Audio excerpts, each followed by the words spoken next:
Welcome to this week's Dean Close Book Club. I'm here in the art department because the book I'm going to be talking about, the main character in the second half of the novel works as an art dealer.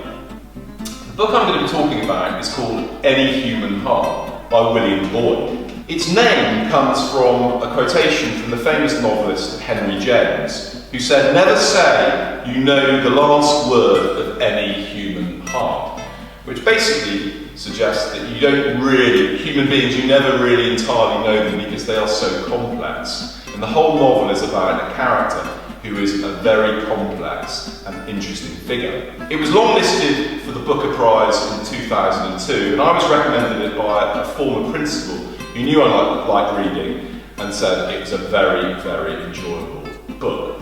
So I read it and I thoroughly enjoyed it, and it follows the life of a character called Logan Mountstuart, who is born in Uruguay in 1906 and lives all the way through to 1991. So it's a whole span of the 20th century.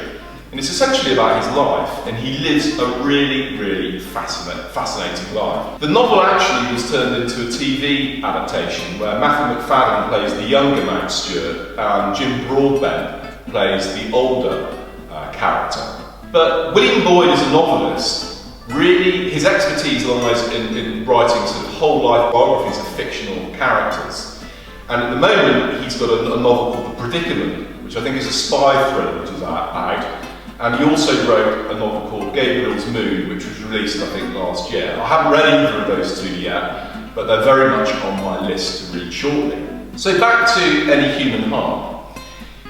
Mountstuart is born in Uruguay, Montevideo. He goes to boarding school in England. He goes to Oxford. He becomes a writer. He marries an earl's daughter. The marriage fails. He sort of links up with the Bloomsbury group and befriends Virginia Woolf. He's involved in the general strike. He goes to Spain during the Spanish Civil War, goes to Paris and socialises with American expatriates, including Ernest Hemingway. He's recruited as a spy by Ian Fleming and meets Edward VIII, but then Edward VIII, who actually abdicated, the Duke of Windsor and his wife Wallis Simpson. He goes to New York and becomes an art dealer, and during these times he has several marriages, many relationships, and lives a very full and interesting life, during which he makes a whole lot of mistakes, but it's fascinating to see how he develops as a character as the novel progresses. I really recommend it as a fascinating study of human nature and how, as individuals, we grow and change over time. It's thoroughly enjoyable, and I really rate William Boyd as a novelist.